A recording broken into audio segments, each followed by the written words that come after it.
Hello, everybody, and welcome to another episode of the Storytime Spotlight. With this episode, we have a very special guest who goes by the name of Delinquent. He is a 25-year-old DJ slash producer from Washington, D.C. Delinquent is not limited by subgenres of house music. He has a stylistic combination of electro house, bass house, and tech house in his arsenal that will get your blood pumping, and I'm so excited. Let's go! Woo! We're here. All right, we're here. Let's go. How you doing, bud? I'm good, brother. I'm good. Hanging out. It's a nice Thursday evening.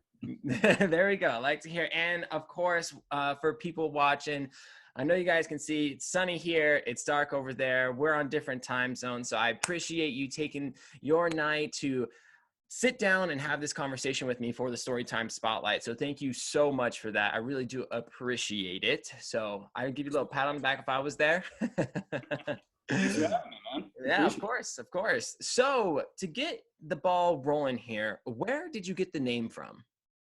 That is an interesting question. So, I guess I've always been a big fan of bass house music, and usually that tends to be a little bit on the darker side. And so, I was thinking like, what name is going to correlate to dark music? And some of the options out there, I can't remember all of them, but it was like Sicario was one of them, as I remember. And like Delinquent kind of came up and it stuck with me. Kind of brainstormed with some of my buddies from college and my girlfriend. And, we kind of just all figured out like, all right, well, that one sounds the best. But I go on Spotify and see, a bunch of other Delinquents. I was like, all right, well, I got to stand out. So I put the 1 and the exclamation point in there, which is kind of like the logo at this point. So it's cool. That's where I got it from. It was an interesting process, I gotta say.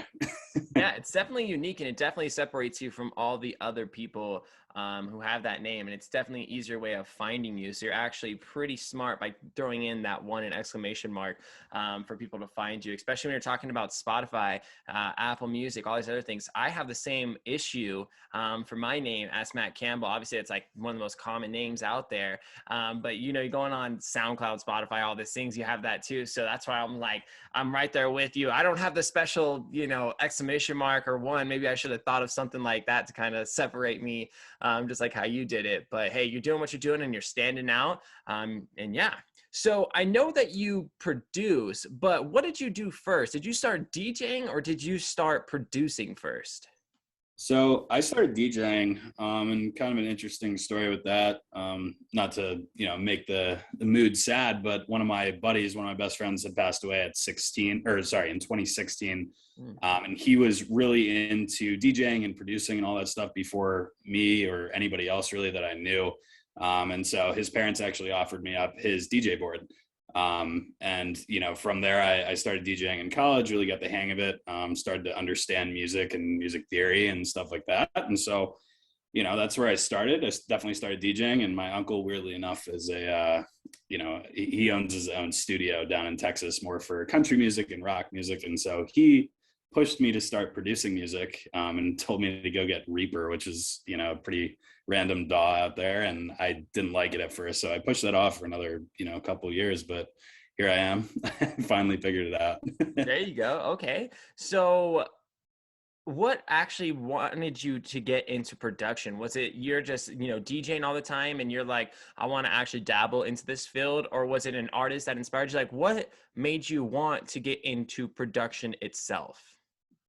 I guess I reached a point where I was DJing a bunch in college, and then after college, that slowed down a little bit. And frankly, I was kind of getting tired of playing other people's music. I wanted to start making my own music that people could vibe to, and not just play other people's music. And so I think that was a big driver for me, on top of the fact that I wanted to continue this passion of mine. I wanted to keep doing what I loved. And, I felt like producing my own music would help me reach that point. Yeah. And what DAW are you producing on? So you're probably going to give me shit for this, but I produce in Logic. And I really have been trying to wrap up all the projects that I have and switch over to Ableton, because everybody's telling me to go get on Ableton. But I don't know. I'm super comfortable in Logic. It was the first one that, I got started with, aside from Reaper, obviously, which I didn't even understand. And so Logic just felt comfortable with me. I don't know why. It just seemed super, user friendly, and it helped me get, my feet on the ground in terms of understanding how to make a song. So Yeah. Logic is the short There's answer. definitely no shade towards Logic. I started out on Logic too. I remember it was $200 on the App Store, and I just spent the 200 on the App Store, got it, and like you said, it was kind of user friendly, and you're kind of understanding it from that point of view. But if you're comfortable in a DAW, and you have all the plugins, the VSTs, you have things that you're already used to, it's kind of like there's no reason to switch over, considering the fact that most of the time when you do a collaboration with someone, they aren't in the same DAW as you. A lot of people use FL, a lot of people use Ableton, a lot of people use Logic, Cubase. I've never heard of Reaper, so this was the first day. So I actually learned something here. I've never heard of Reaper before. It's Yeah, free. If anybody's looking for a free way to start learning how to produce, Reaper is free, but it is pretty janky. it's a Sorry. bit janky. Okay. So let's say you're sitting down, you're starting a new project in Logic. Where are you getting your inspiration from? Um, from like artist perspective, like who do I kind of draw inspiration from, I guess? Artist perspective, it could be artist perspective, it could be your colleagues, it could be a sunny day. Where do you draw your inspiration from? So personally, I played lacrosse in college. Shout out Gettysburg men's lacrosse, by the way. But I've always been, an athlete and a very active person. And, while working out, I like to listen to pretty aggressive music. And so I put myself in the mindset of like, all right, I'm about to go work out or go, play a game or do whatever. And so, that's kind of where the aggressive side comes from. But if I were to relate my music to anybody, I'd definitely say it's most relatable to like Abstract. I also, growing up, I mean, I was Chami and Mala got me into EDM, period. Like they were the first, two DJs that I was listening to. I was like, damn, like this stuff is just amazing. Like these songs are bangers. Yep. And I went and saw those guys as much as I could in DC, and DC has a bunch of venues for that. So, definitely draw from them from a start, I guess. More of Chami's darker side, and obviously Mala is pretty dark as it is, but I think my sound has kind of evolved into the more distorted bass sound that Abstract has. So, in terms of artists, that's definitely where I pull a lot of my inspiration from. Yeah, absolutely. And, I can super relate when you're saying, when you're going and working out that you're listening to like aggressive music. I was just actually at the gym like 2 days ago. I tried Bang Energy for like the second time, which was not the best idea ever because that thing was like crack. But I put that on and I had this rhythm mix on, and I felt like I was like in indestructible. Like it was just amazing, and it really does set the tone for your workout. If it's an aggressive music, if you're into it, it really gets you pumping and gets the blood flowing. You're like, let's fucking dominate this. Exactly. 1000%. I can't listen to happy music if I'm gonna go try and like max out on something, Yeah, absolutely. So we understand where you're getting your inspiration from. So what are some things though that can actually kill your inspiration for making music in your opinion? Frankly, a lot of things. For me, I've always been a hyper social person. I think that's why I enjoy DJing is I want to be, at the party, be the life of the party, be the one who's directing that kind of music and stuff, which I definitely think is a part of it. But I definitely say, in a situation like I've grown up in DC my whole life, and I've been, this area is just very social and a lot of things to do and going out. And I think being able to limit yourself, how many times you're going out, how much, you're going out to drink and et cetera, and like how late you're staying out and stuff like that. Because trust me, I've ruined my Sundays by just going out on a Saturday night. And quite frankly, if I wake up on a Sunday and I don't want to get out of bed, there's probably a 0% chance I'm going to go and make beeps and boops on a big, computer and big speakers. So, that's definitely one. I would definitely say another aspect is making sure that you're staying consistent with a schedule. Like, that you want to produce music tonight. Like, don't shy away from what you've set your goal to be, or what you want to do. Like my buddies will text me and be like, hey, let's play some Rocket League or something. And like, I'll literally have to tell them no, because I feel like I've set my goal for the day to like go and try to work on a track or go and try to start something new. And so, making sure that you limit yourself there. But I'd say one thing that's pretty relatable to a lot of other DJs and producers out there as well, and I think this is a big one, is not letting yourself, not feeling like self-doubt, I guess, from, any of your buddies or any other producers that that they're getting on, big labels, and you're like, oh, I really want to be on that label, so I'm going to try drop everything I'm doing right now and try to, make a sound for that label. And I think that's very counterproductive. I think you have to just flow naturally, with what you're doing, and you can't try to like force yourself to go and be something that you're not currently. And I think trying to be there, or trying to be that type of person where you're forcing your own agenda because somebody else got there, is just super unhealthy. And I think that will hinder your creativity a ton.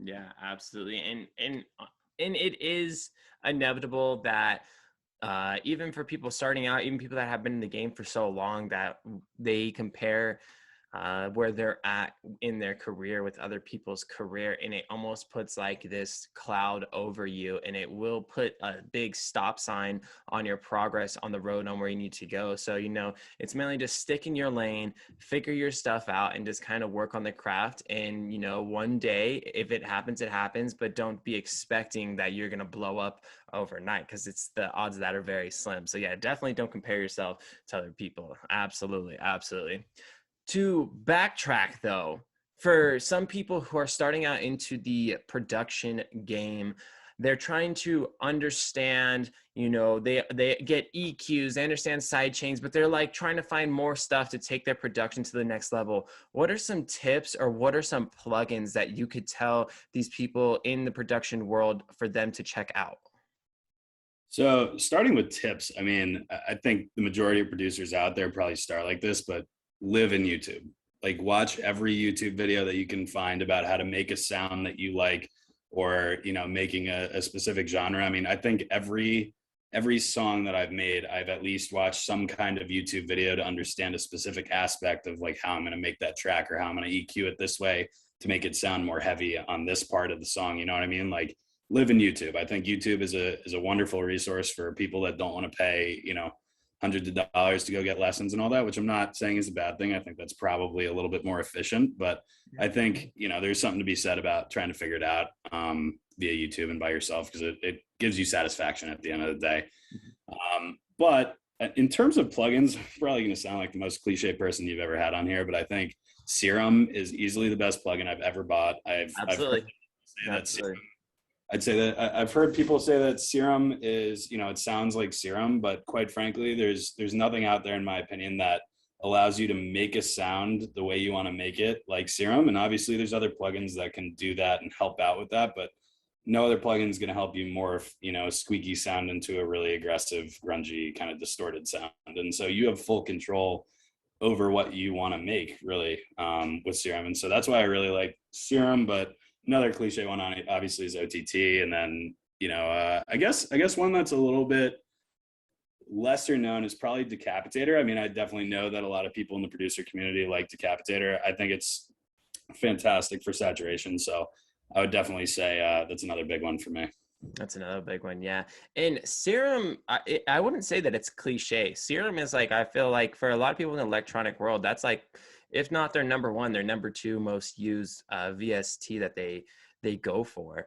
Not only is it beneficial for the actual sound design in itself, but like, let's say you use Massive, and then you want to use some FX that like Massive isn't giving you that sound for. Serum has the whole FX chain where you could just apply that inside of Serum, and then you got all the other stuff that you can add on top of it. So it's like, it's very beneficial. And of course, YouTube for the sound design, learning how to use oscillator A and B, automation, like it can be like a whole nother language. But yeah, YouTube helping that out. Serum is like always my number one go-to. Absolutely. So going from the production side back to the DJing side, I know that you have a mix series. And for those who don't know, it is called the Redliners, and it features friends of yours or music that's been submitted into you, but it's mainly all unreleased music. You put it out, the first volume at this point, I want to say 2 weeks ago. Yep. About 2 weeks ago, yep. Full of IDs. And you look at the track list on the people who are there, and it's just like, it's just stacked. It is just pancakes stacked. You know what I mean? So it is great that you're actually putting out this mix, and you're actually putting on so many artists with their unreleased music. It gives people like this insight to look forward to stuff. So I want to give you a shout out for putting one of my songs in there as well. So thank you for that. But what gave you the inspiration for that, to do this mix series? You know, I think it's super important to get people out there. I think, you know, the DJ community, the producer community is a very tight knit group. I'm talking to these guys more than some of my real life friends at points, you know, on weekends or weekdays. You know, I'm literally talking to these guys that I've never met before over people I've known my whole life. And so, you know, when I have that kind of relationship with them, it's like, well, why not put each other on?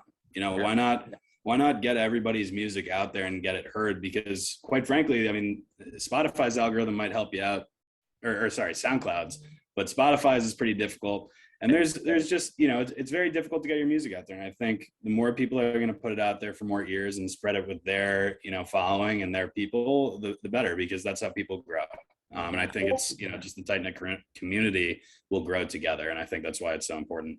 Yeah. And I always preach this every single damn near episode of the Storytime Spotlight: networking. And that's your way how you're going to get your music heard. That's how you're going to make these connections. That's how you're going to get these bookings for shows. That's how you're going to get to the next step in your career, is by networking and giving people a chance, listening to their music, just overall, just kind of putting yourself out there for someone to be like, hey, like, you know, I like your stuff. Like, here's my stuff. And they're like, yo, I like your stuff. Then you guys end up collaborating, and then that's how the story is made. And it's a great way also for you to meet these people. And like you say, you talk to some of these people that you've never met before in real life, more than people who you actually know and friends. And I can relate to that statement so much. It's not even funny, especially running the record label, talking to people all day long in the DMs. And I think that's even how I think I found you, because of one of the artists who we signed to Storytime. And then I started following you, showing you love. And then you sent in some music. And then the next thing you know, I'm like, yes, yes, this is amazing. This is awesome. And I'm super ecstatic that you actually sent in your track, Alive. It is a banger. I've played it in the last 2 events that I've played at. And it's a great way. I played as my opening track the last 2 events. And it's just like a great way to kind of like get it started and moving and grooving. So for these next 2 ones that we have, because we have, I get to play at this event here at Area 15, opening up for Dateless and for the Storytime Takeover Las Vegas edition with Trust. And just believe me when I say that this track will be being played out there. So I love supporting the friends. I love supporting all these artists, and like, I can't thank you enough for putting in your music with the label. So thank you again for that. You're the man. You're the man. Thanks for having me, man. Of course. I love the community.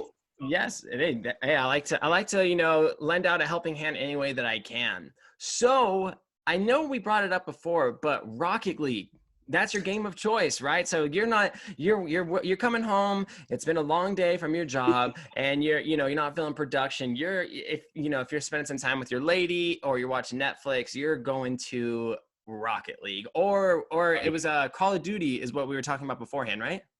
Apex. No, Apex, yeah. Apex, that's right. So yeah.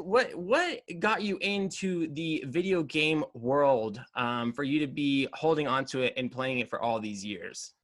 Frankly, it's a little bit of an escape, and I think it definitely helps me reset after a long day. And same with production. Honestly, both are kind of like therapy in a weird way, where, like, you know, if I have a stressful day and I just want to relax, you know, I'll go work out, and I think that definitely relieves a lot of stress. But I think also just sitting down and just being mindless playing video games, or like sitting down and like actually creating something cool, is like just the coolest thing to do as I decompress from a day, and then like wake up and do it all over again. So yeah, Rocket League, I don't know, man. On the Rocket League topic, that game is just too addicting. I love it. I've been playing it since probably my senior year of high school, which was 2014. So I'm a long time fan of Rocket League, even though it can get repetitive. I love it. Yeah, no, absolutely. And the soundtrack on Rocket League is just Chef's Kiss. Monster Cat does a great job with that, and it just like fits the game so well with all the music that they have on there. And they just updated it a month ago or something like that with all the new tracks, and it's just been like heater after heater after heater. So it's so great to actually listen to this electronic music in Rocket League. It gives you kind of more of inspiration too. And not like that, the skins you get for your car, it's like I don't even know if mine's up. like how can I put this on my real life car? You know what I mean? Like especially the moving graphics, like you're like, yo, this is sick. Like this is sick. It's kind of like that show Pimp My Ride from a while. Like you remember that show on like MTV back in the day? Yeah. It's like your own little version of Pimp My Ride, but then you just go and like blow cars up and shoot a big ball into a net. So yeah, that's true. That's true. That's true. So other than video games in production, do you have any other hobbies? um video games in production are definitely my biggest two. I'd say I work out a bunch as well. Obviously love hanging out with family and friends. I do that more often than not, especially on weekends. Love going to shows, whether it's me performing or somebody else. I crave seeing live performances, and obviously that sucked during COVID because I didn't see much of that. But I'd say those are my biggest things, man. I mean, I try to, stay with it with lacrosse. Honestly, I just feel like I'm kind of getting too old at this point. My body's breaking down, just because it's such a physical sport. But I'll play sports with my friends and, people I don't necessarily know well, but like in these small tight knit communities and stuff like that. But other than that, I mean, that's pretty much my life is just production and video games after work. Yeah, I feel that. So you're bringing up that you go to events and that you go to shows. What were some of the past events that you went to? Ooh,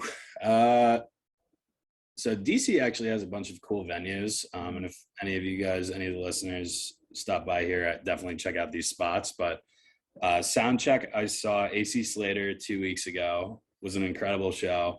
I went to Flash, which is a smaller venue, and saw Channel Tres, which is Oh my goodness, I love his music. It's like incredible. so contemporary, like it's like this deep house, like R&B / like jazzy. Like I don't even know how to put him into a genre. This man is just breaking He plays boundaries. everything. He does like Chicago house. Yeah.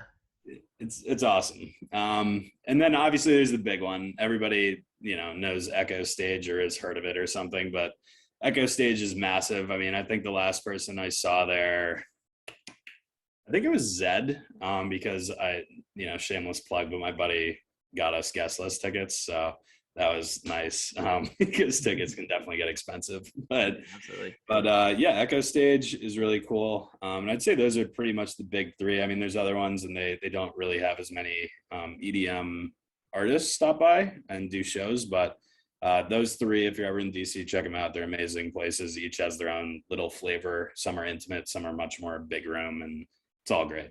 Yeah. So who are some artists that you're listening to currently that you feel like people should check out? Ooh, that is interesting. So first of all, I got to shout out my producer friends from DC, guys I've known for a while, guys I performed my first show at a club with, 9 Before 9, Tribe, Master Plan, Liquidjetic. All great guys on the come up. They're in their own different fields. I wouldn't say all of them are doing bass house, but all of them are doing fantastic in their specific areas.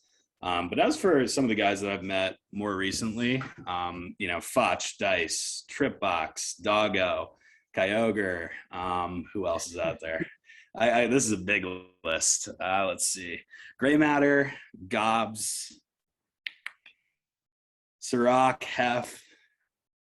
And then actually I would be doing myself a shame if I didn't shout out some of my boys overseas that I was on the Crewcast compilation with, Damsey, Sam Stone, Gem Camp, all those guys, every last one of those DJs that I just said, all those producers, all doing incredible things, all in different spaces, but they're all killing it. So I know that was a long list, but no, the list goes on. The list goes on and on and on and on. I'm surprised that you actually could remember on the top of your head all these names. Brains always work. I literally just got asked this question. I did a radio interview 2 days ago, and I got to ask the same question, and I was like, I had so many names in my head, but I just couldn't spit everyone's names out. So you gave a lot of good plugs. Shouts out to each and every single one of those producers and artists out there who are killing the game and paving their own lane and not really making everything so cookie cutter. So shouts out to all those people.